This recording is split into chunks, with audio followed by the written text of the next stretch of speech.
Hello, so we are back with another video, and I welcome you all to my channel Nourish with Smriti, where we talk about food science and nutrition.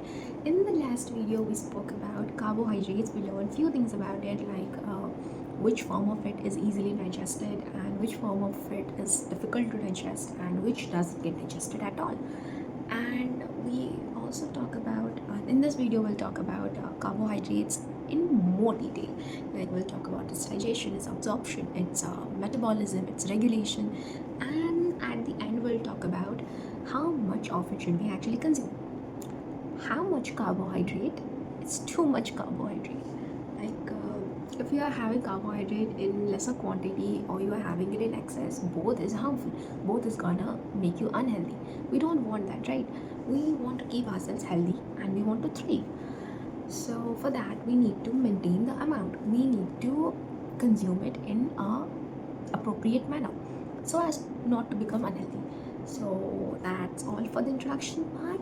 Let's get started. Digestion involves breakdown of larger food particles to smaller ones, and absorption involves the intake of these smaller particles into the intestinal cells, which is then transported to various parts of your body as per the body's requirement. Clear?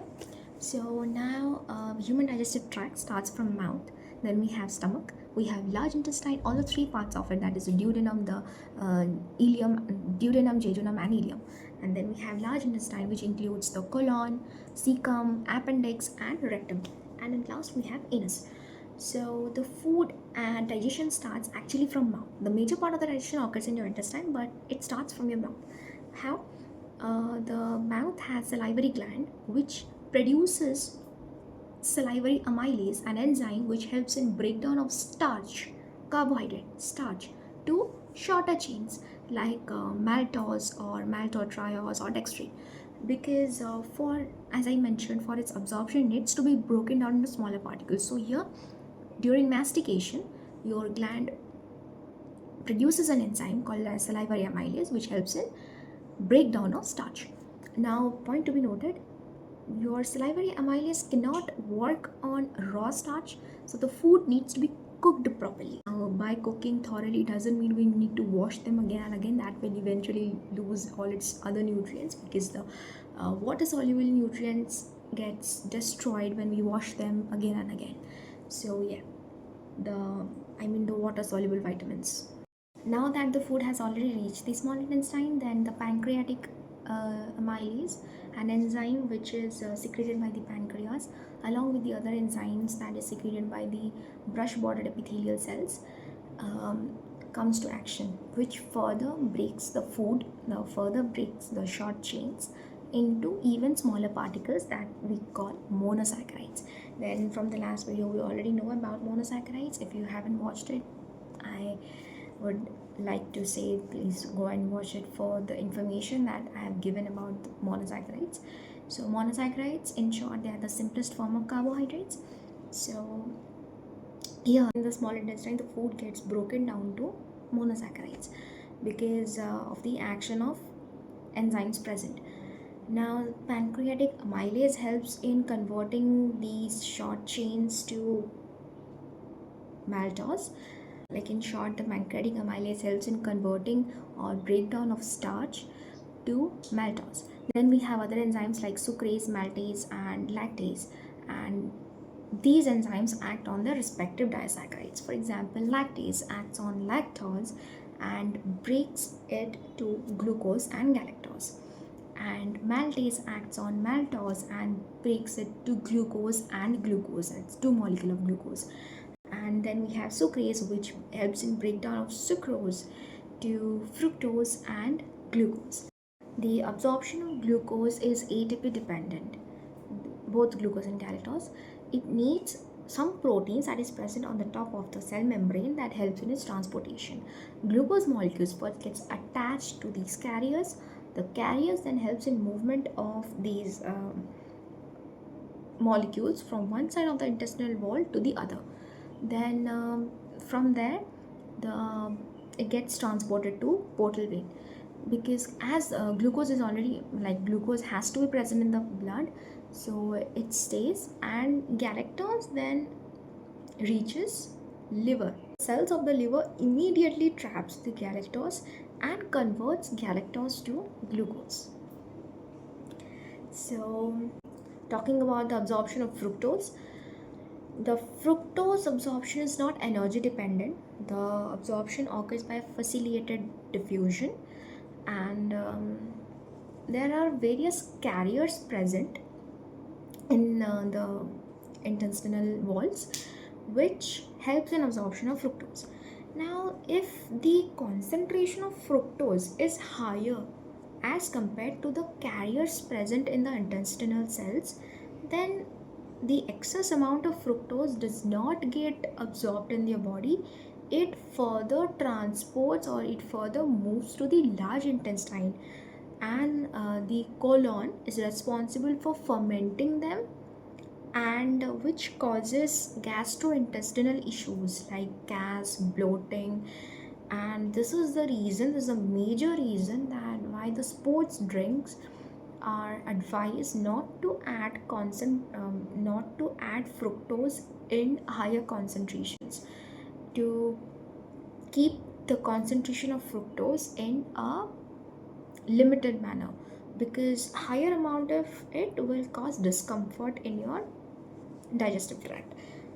So now the parts of fructose that was absorbed by the carriers were present. So the part of fructose that got absorbed transports to the portal vein and then travels to liver again, where it gets converted to glucose. So from this we can conclude that every other monosaccharide is being converted to glucose. Yes, glucose is the end game. Like body accepts carbohydrates in the form of glucose. So firstly, the carbohydrate, the polysaccharide, be it disaccharide, it has to be converted to monosaccharide. And if it's the monosaccharide is in any other form rather than glucose, the body will find a way to convert that particular monosaccharide to glucose, because glucose is the end game. This is what it requires. Now we'll talk about the metabolism. Physical or chemical change in the body is called as metabolism. So the glucose is the cellular energy, and in the previous video how we talked about it, how we learned about it, we know that carbohydrate is body's first preference. It's its priority. Glucose is the cellular energy, and the metabolism of glucose is regulated by hormones called as insulin and glucagon.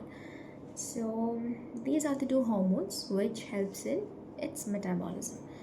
Then what it does, the glucoregulatory hormones, that is the insulin and the glucagon, helps in metabolism of the glucose. It helps in maintaining the concentration of glucose in the blood. It helps in supply of glucose for immediate energy whenever required. It helps in storage of glucose as glycogen.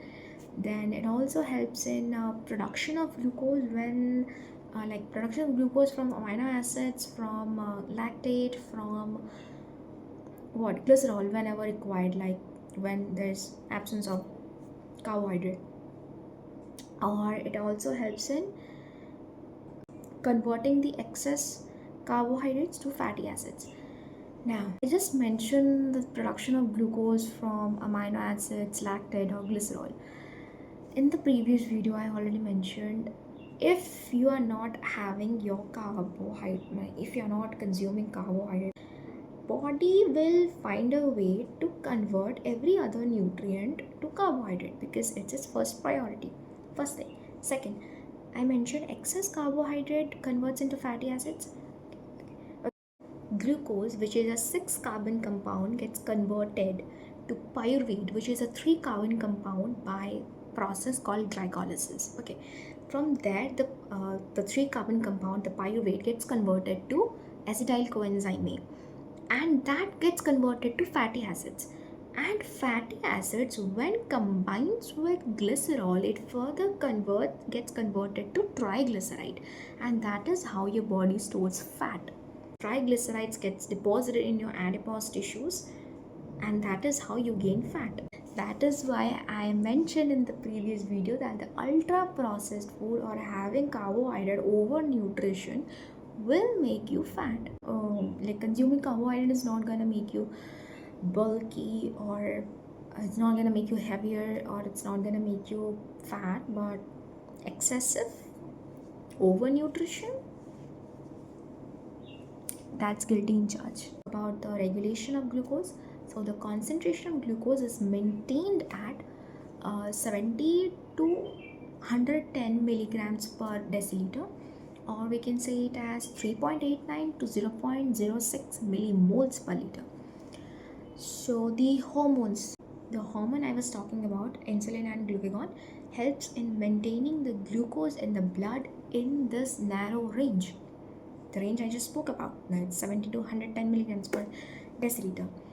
So like when you have your carbohydrate rich diet or carbohydrate, so basically what I mean to say is when you have your carbs, when carbohydrate is present in your body, in that moment insulin, which is secreted from the beta cells of pancreas, helps in circulating the glucose into various tissues or muscles of your cell, like muscles of the body. And when you are starving, like when during the fasting period, glucagon helps in stimulating the glycogen that is stored in your liver and releases glucose in the body. So that is how it exactly works, and that is how that is how the hormones are responsible for maintaining, for keeping a track of your glucose in your blood, because in blood glucose is always in flux. Now when we know how important glucose is, how important the regulation is, so how much carbohydrate should we really consume? So now let's talk about how much carbohydrate is actually required. So I'm taking myself for an instance, like taking myself as an example to actually explain the concept. My daily calorie intake is around 2000 to 2100. So by that I can devote around 45 to 65% of my calorie intake to the amount of carbohydrates I have. Like in my case, I can actually have 250 grams of carbohydrate, which is around 1000 calories. So yeah, that is how you calculate it. But the percentage may vary as per your requirement, as per what you are. You are an athlete, or you have a sedentary lifestyle, you are an active person, or like you are in between of sedentary and active. It just depends on that. So if you are having 1800 calorie or you are having 2000 calorie, you can calculate how much of 65% is, and then you can have your carbohydrate as per that. Okay, it's not like if you are gonna have 100 grams of rice, you're gonna get 100 grams of carbohydrate. No, if you are having 100 grams of rice, you can have 26 to 28 grams of carbohydrates from it. Like your body will get 26 to 28 grams of carbohydrates. So 200 grams of rice will give you around 56 grams of carbohydrates. So that is how it works. Grams of carbohydrate on the calorie depends upon, like how many calories of carbohydrate, how many grams of carbohydrate, that depends upon your daily requirement, your daily calorie intake, and you can calculate from that, like how much is 65%, and you can have it.